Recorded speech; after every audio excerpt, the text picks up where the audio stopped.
오늘 하나님의 말씀은 누가복음 1장 46절에서 55절 말씀입니다. 함께 읽겠습니다. 마리아가 이르되 내 영혼이 주를 찬양하며 내 마음이 하나님 내 구주를 기뻐하였음은 그의 여종의 비천함을 돌보셨음이라. 보라, 이제 후로는 만세의 나를 복이 있다 일컬으리로다. 능하신 이가 큰 일을 내게 행하셨으니 그 이름이 거룩하시며 긍휼하심이 두려워하는 자에게 대대로 이르는도다. 그의 팔로 힘을 보이사 마음의 생각이 교만한 자들을 흩으셨고 권세 있는 자를 그 위에서 내리치셨으며 비천한 자를 높이셨고 줄이는 자를 좋은 곳으로 배불리셨으며 부자는 빈손으로 보내셨도다. 그 종 이스라엘을 도우사 긍휼히 여기시고 기억하시되 우리 조상에게 말씀하신 것과 같이 아브라함과 그 자손에게 영원히 하시리로다 하니라. 아멘. 내일은 성탄절입니다. 성탄절은 예수님이 이 땅에 오신 날입니다. 그런데 이 성탄절의 의미가 또 아니 그 분위기가 시대마다 문화에 따라서 조금씩 변해가는 것 같습니다.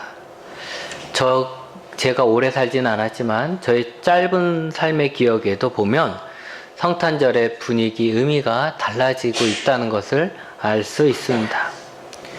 제 어릴 적 기억의 성탄절은 말 그대로 그냥 아기 예수님이 오신 날이었던 것 같습니다. 그때는 뭐 우리나라가 다 잘 살지도 못했고 어렵게 살던 시절이었죠. 그래서 그냥 아기 예수님이 이 땅에 오셨다라는 것이 아마 자연스럽게 받아들이고 그런 분위기였던 것 같습니다. 교회는 25일 새벽에 예수님이 오셨다는 것을 알리는 행사를 가졌죠. 그래서 새벽송을 다녔어요. 집집마다 가난한 집에 가서 또 여러 집에 가서 복음을 예수님 오셨음을 전했죠. 그게 마치 들판에서 자고 있던 목동들에게 천사가 찾아와서 예수님을 탄생을 알리셨던 것처럼 그렇게 했던 것이죠. 그리고 또 즐거운 축제가 있었습니다. 성탄절 축하 공연을 한 거죠.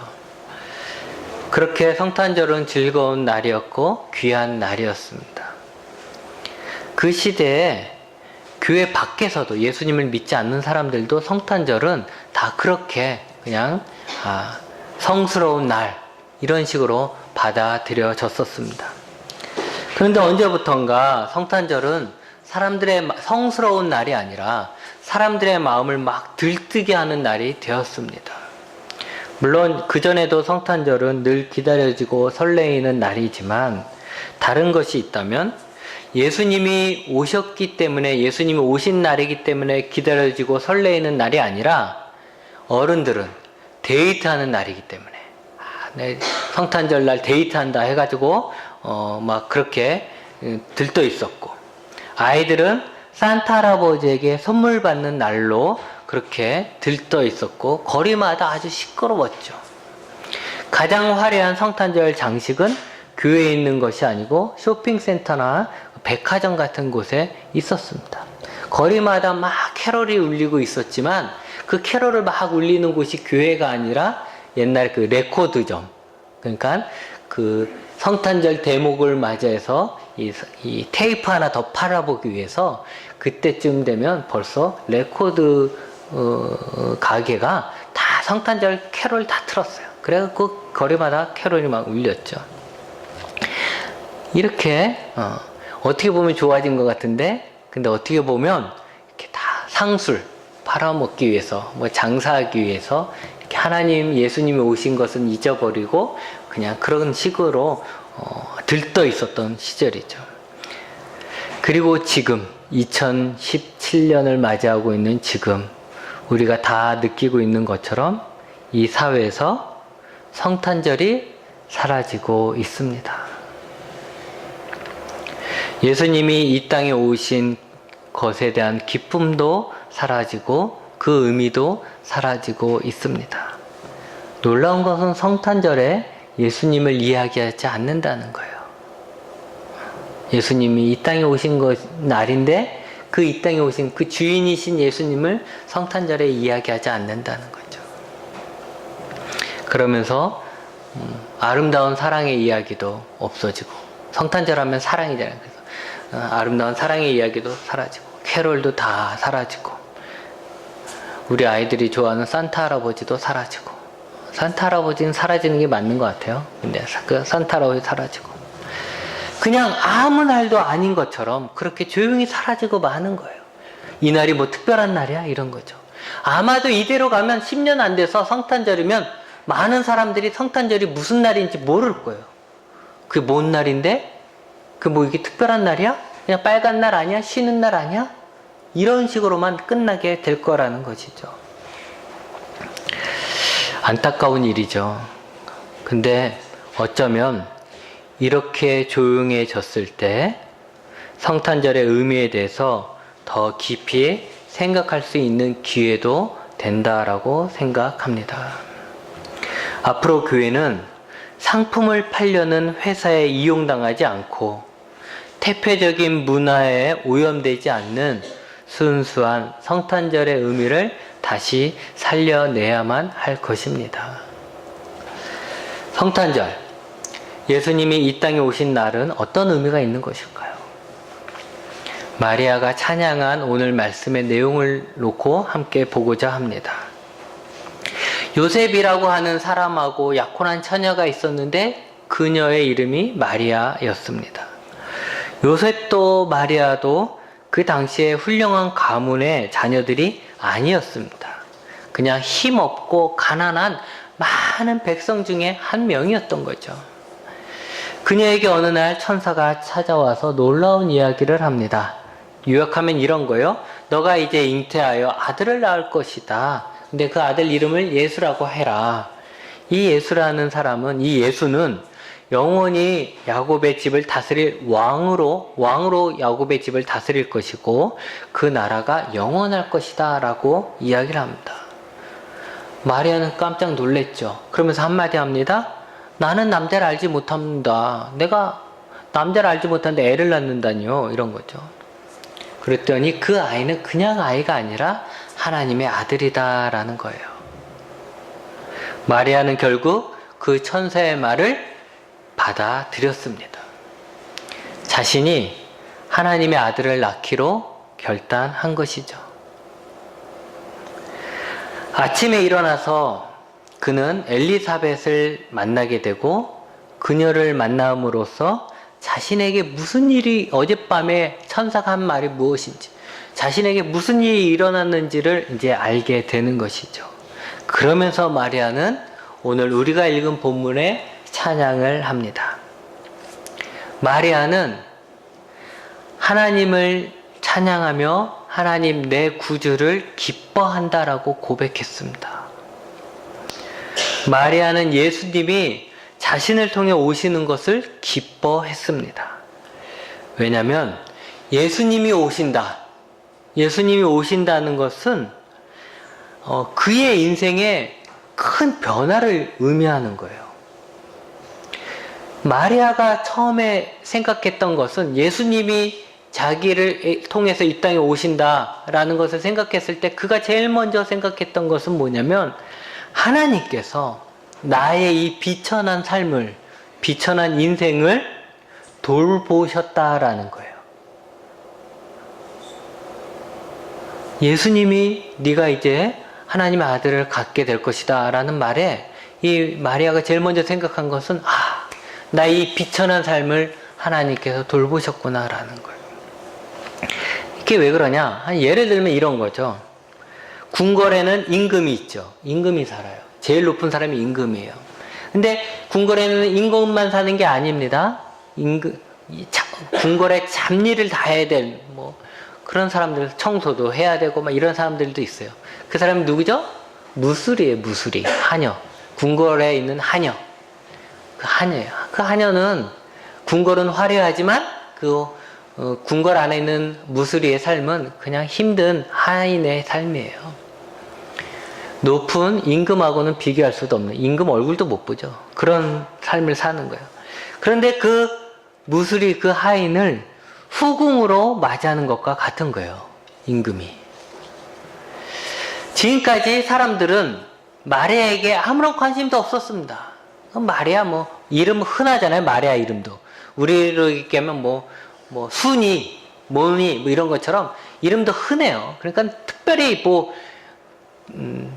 드러날 게 없는 그런 삶이라는 거죠. 그냥 가난한 많은 사람들 중에 하나로 살고 있는 거예요. 그 신분과 그 삶의 굴레를 벗어날 수 없어요. 그녀가 결혼하기로 한 그 사람도 자신과 비슷한 처지의 사람이기 때문이죠. 그녀의 삶이 비천하다고 해도 그는 어쩔 수 없는 거예요.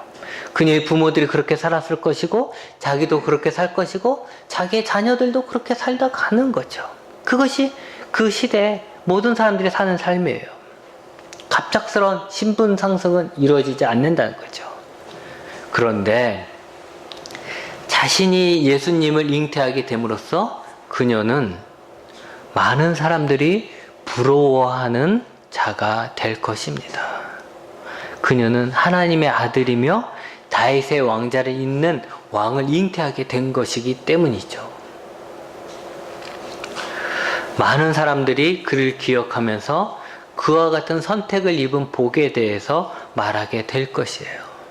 지금도 우리는 그때가 2000년이 지났음에도 불구하고 우리는 마리아를 이야기하잖아요. 그러니까 그 사람의 마리아가 본 것이 맞는 거죠. 49절에 이제 마리아가 이제 막 하나님을 찬양하면서 49절에 그 이름이 거룩하다고 했는데, 거룩하다 했죠? 거룩은 우리 인간과 달리 완전하신 분이라는 거예요. 그래서 인간과 차원이 다른 높은 분이라는 것을 표현하는 거예요. 우리는 이 땅에 살잖아요. 이 땅에서 제일 착한 사람도 이 땅에서 제일 착한 사람이고, 이 땅에서 돈이 제일 많은 사람들도 이 땅에 있는 사람들 중에 제일 많은 사람이에요. 그러나 거룩하신 하나님은 이 땅에 속한 분이 아니라 이 땅보다 더 높은, 우리로 표현하면 하늘에 계신 분이에요.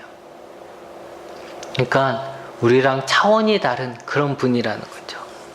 그렇게 높은 분이고 가장 숭고한 그런 분이라는 거예요.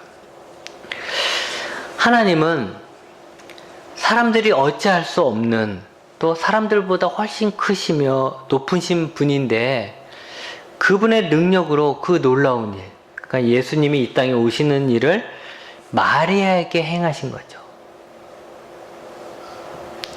그런데 왜 하필 마리아일까요? 마리아가 그 당시에 여인 중에 가장 이뻐서? 아니면 마리아가 제일 건강해서 애를 잘 낳을 것 같아서? 아니면 마리아가 착해서? 마리아가 말을 잘 들어서? 마리아가 선한 일을 많이 해가지고? 아니라는 거예요. 아니라는 거예요. 마리아가 아무리 선한 일을 많이 했어도 이 땅에 사는 사람들 가운데 선한 일을 많이 한 거고, 마리아가 아무리 건강해도 이 땅에 살아가는 사람들 중에 건강한 것 뿐이죠. 그가 아무리 뛰어나다 해도 그는 이 땅에 살아가는 한 사람에 불과했던 것입니다. 예수님이, 하나님이 이 땅에 오시는데 마리아가 할 수 있는 일은 아무것도 없어요. 아무것도 마리아에게 요구되지 않습니다. 물론 천사가 예수님을 잉태하게 될 것이라고 이야기했을 때 마리아가 순종했죠. 만약 순종하지 않았다면 어떻게 됩니까? 라고 한다면 다른 사람을 통해서 오셨겠죠. 그런데 여러분, 이게 중요한데, 마리아의 순종보다 먼저 있었던 것은 뭐냐면 하나님의 선택이었습니다. 마리아가 예수님의 어머니로서의 자격이 있어서 선택된 것이 아니라, 그래서 선택된 것이 아니라 예수님의 어머니로서 선택되었기 때문에 그에겐 어머니가 될 수 있는 자격이 주어지는 것이죠. 이걸 우리에게 돌려서 얘기하면 이런 거죠. 우리가 예수님을 믿을 수 있는, 예수님께 구원받을 수 있는 자격이 있기 때문에 예수님이 우리를 선택하신 것이 아니라, 예수님이 우리를 먼저 사랑하셔서 우리를 구원하시기로 선택하셨기 때문에 우리가 구원받을 수 있는 자격이 아니면 그 구원을 뿌리칠 수 있는 그 기회가 우리에게 생긴 거라는 거예요. 그러니까 여러분 잘 아셔야 합니다. 저나 여러분이나 이 자리에 하나님께서 보실 때 너는 구원받을 만한 자격이 있구나 해서 우리를 구원의 백성으로 불러주신 게 아니라는 거예요. 우리가 구원받을 수 있는 그 자격이 있는 이유는 하나님이 우리를 선택해 주셨기 때문이라는 거예요. 선택은 하나님의 긍휼하심이었습니다. 긍휼하심을 다른 말로 하면 자비이고 은혜입니다. 자비라는 거 알죠? 은혜라는 거예요. 하나님은 마리아를 긍휼히 여기셨습니다. 마리아는 하나님의 긍휼하심을 받은 것이고 하나님의 은혜와 하나님의 자비를 받은 거예요. 언젠가 말씀드렸지만 은혜와 자비라는 것은 무슨 뜻입니까? 받을 자격이 있어서 받는 것이 아니고 나는 그런 거 받을 자격이 없는데 나에게 주시는 누군가가 나에게 주는 그분의 사랑이 커서 내가 받게 되는 것을 은혜라고 하고 자비라고 하는 것입니다. 여러분, 마리아가 왜 지금 기뻐하고 있는지 이제 아시겠습니까? 가장 높은 곳에 계시는 하나님께서 하나님의 아들을 이 땅에 보내시는데 다른 사람도 아닌 자신을 통해서 보내신 것이에요. 자신은 정말 보잘것없는 사람이었습니다. 큰 나라의 왕비도 아니었어요.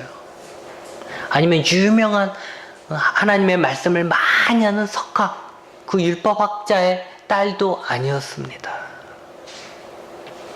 그는 정말 아무것도 내세울 것 없는 보잘것없는 비천한 사람인데도 하나님이 자신을 선택하신 것이지요. 그래서 자신은 지금까지는 비천한 자였지만 이제는 하나님의 아들을 잉태한 자가 되었고 하나님의 아들을 낳는 자가 될 것이며 그 하나님의 아들은 왕이 되어 그의 나라를 세워갈 것입니다. 그러니 그녀가 기뻐할 만한 것이죠. 그런데 여러분, 여기에서 끝이 아닙니다. 그녀가 또 기뻐하는 이유가 있습니다. 그것은 하나님께서 이스라엘을 버리지 않으셨다는 거예요. 하나님은 하나님을 두려워하는 자들, 여기서 두려워한다는 것을 다른 말로 얘기하면 하나님을 경외하는 거라는 거예요. 하나님을 경외하는 자. 하나님을 경외하는 자를 버리지 않았다는 거예요. 그들을 긍휼히 여겨주셨다는 거예요. 하나님께서 그들의 조상 아브라함에게 하셨던 그 언약을 기억하시고 이스라엘을 긍휼히 여기셔서 도우신다는 것입니다. 그러면 하나님 도우시는데 어떻게 돕냐? 그 모습이 51절에서 53절의 내용이죠. 여기에서 보면 크게 보면 두 가지예요. 하나님의 구원과 하나님의 심판입니다. 과거에 하나님께서 비천한 자를 높이시고 줄이는 자를 좋은 것으로 배불리셨던 것처럼 이제 그렇게 하실 거라는 거예요.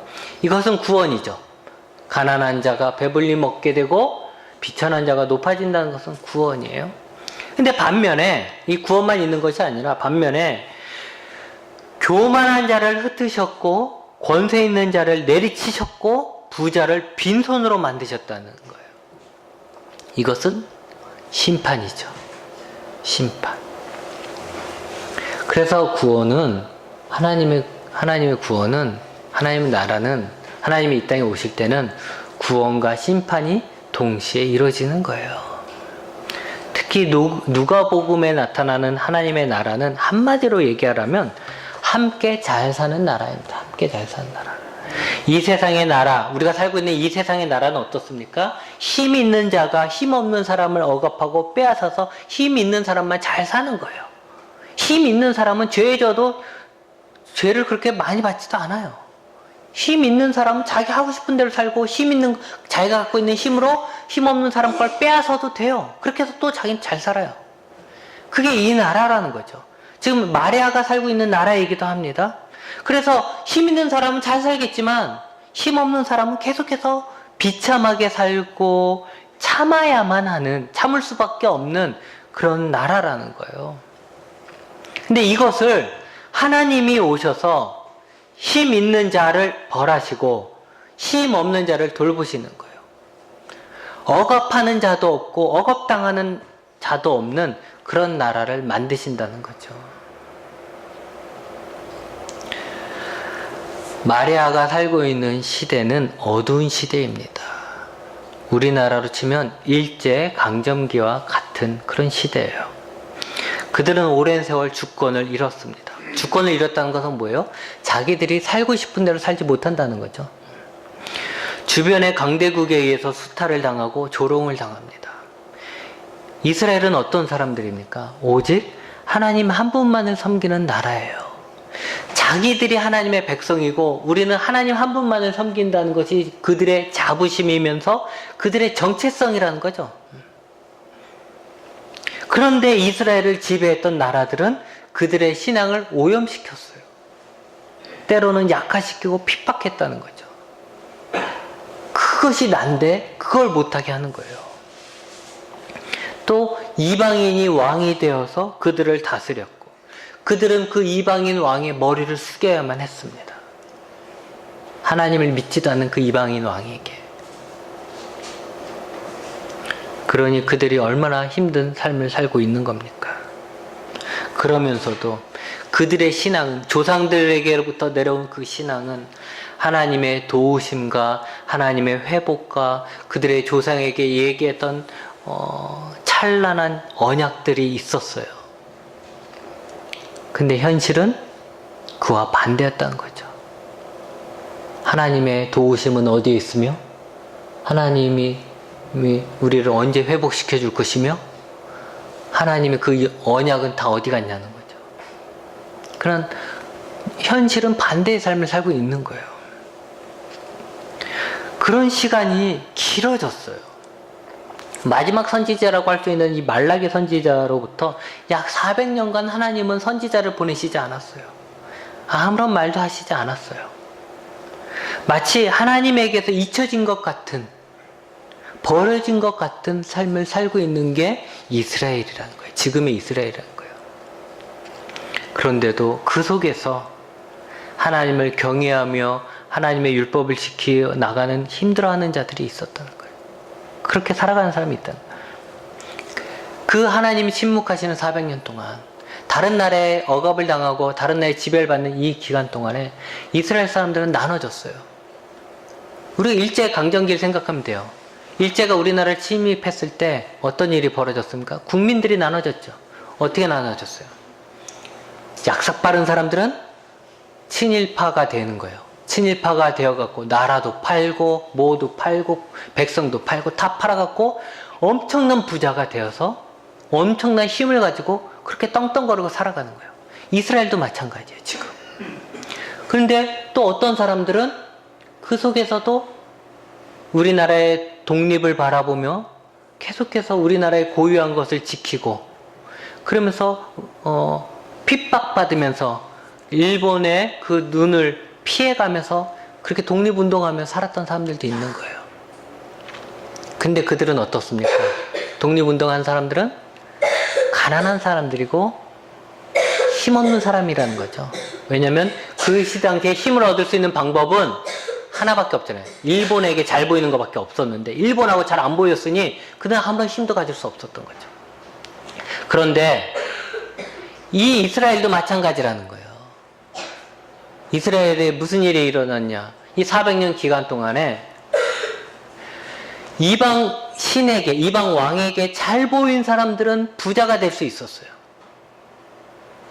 하나님을 버리고 이방 신에게 잘 보인 사람은 부자가 될 수 있어요. 그러나 그 와중에서도 끝까지 하나님을 경외하며 살았던 자, 그래도 안 돼. 하나님을 두려워하면서 하나님의 말씀을 지키려고 살았던 사람들이 있었다는 거예요. 그런데 그들은 하나님을 경외했기 때문에 빨리 복을 받고 이런 게 아니라 하나님을 경외했기 때문에 그들은 힘든 삶을 살아가고 있었던 거죠. 그들은 조롱을 받았을 것이고 때로는 이 시간이 길어졌기 때문에 스스로 아유 이렇게 살아서 이렇게 해서 뭐하나라는 회의감도 들었을 거예요. 그런 시간이 길게 가는 거죠. 그런데 드디어 그들이 기다리던 하나님이 오시게 된 것입니다. 우리 말로 하면 광복절이 오게 되는 거죠. 하나님은 이스라엘을 잊으신 것이 아닙니다. 하나님은 이스라엘을 버리신 것이 아닙니다. 하나님은 여전히 이스라엘을 사랑하시며 불쌍히 여기고 계셨습니다. 그리고 이제 하나님은 이스라엘을 도우실 것입니다. 그 증거가 뭐냐? 예수님이 오신다는 거죠. 그 일을 위해서 예수님이 오신다는 게 그 증거가 되는 거예요. 하나님을 경외한 자들을 조롱하고 억압했던 자를 심판하시고 고통받고 있었던 자들을 축복하시고 회복시켜 주신다는 것입니다. 이제 하나님이 다스리는 하나님의 말씀이 실현되는 나라를 세우실 그 왕이 오실 것이기에 마리아는 하나님을 찬양하고 기뻐했던 것입니다. 여러분, 예수님이 이 땅에 오신 것은 바로 이와 같은 의미가 있는 것입니다. 우리는 비천한 자입니다. 죄로 인해 물들어 있고요. 죄로 인해 서로 싸우고 죄로 인해 죽을 죄의 노예입니다. 우리가 다 죄를 지어서 이 죄의 냄새를 못 맡고 우리가 다 죄와 함께 있기 때문에 이 죄에 대해서 무뎌져서 그런 거지, 우리가 조금만 깨끗해지고 있다면, 우리가 조금만 깨끗하고 우리가 이 죄랑 떨어져 있다면 이 세상에 우리 주변에 아니면 내 안에 얼마나 죄가 더럽게 진동하고 있는지 느낄 수 있는 거예요. 그렇게 우리는 살아가는 거죠. 우리는 거룩하신 하나님을 올려다볼 수도 없는 그런 낮고 그냥 비천한 존재라는 것이죠. 그런데 예수님이 우리에게 오셨습니다. 그리고 우리의 죄를 용서하시고 우리에게 새로운 길을 가르쳐 주시고 새 삶을 살 수 있도록 우리에게 생명을 주셨습니다. 비천한 삶, 죽음에서 구원받은 우리는 당연히 복을 받은 자들이고, 지금은 모르지만 나중에 그것이 현실로 드러날 때 많은 사람들은 우리가 받은 이 복을 부러워할 것입니다. 예수님은 하나님의 나라를 선포하셨고 우리를 그 나라의 백성으로 부르셨습니다. 우리에게는 하나님의 법이 적용되고 있으며 하나님의 심판과 하나님의 구원이 지금도 이루어지고 있습니다. 하나님은 우리의 왕으로 우리를 보호하시고 우리를 도우십니다. 그러기에 우리는 마리아처럼 주님을 찬양하면서 내 구주 하나님을 기뻐하는 것입니다. 혹 우리 중에 예수님을 믿지 않는 자가 있습니까? 혹 우리 중에 예수님을 내 삶의 주인으로 영접하지 않은 자가 있습니까? 하나님은 마리아를 선택하셨고 마리아는 그 선택에 순종함으로써 이 놀라운 복을 다 받았습니다. 우리도 마찬가지입니다. 하나님은 여러분들을 선택하셨습니다. 그러나 아무리 예수님이 선물을 한 보따리 싸갖고 우리를 선택하여 우리에게 왔다 할지라도 우리가 예수님을 맞이하지 않는다면, 예수님이 내민 그 손을 우리가 잡지 않는다면 그 예수님이 한가득 갖고 온 그 선물이 우리의 것이 될 수가 없는 것입니다. 그러기에 우리는 하나님이 하신 일을 믿고 예수님을 내 삶의 주인으로 구원자로 영접해야 하는 거예요. 그렇게 될 때 하나님이 이루실 그 놀라운 기적들이, 그 놀라운 일들이, 역사가 우리의 것이 되는 것이고 우리가 마리아가 가졌던 그 기쁨을 함께 누릴 수가 있는 것입니다.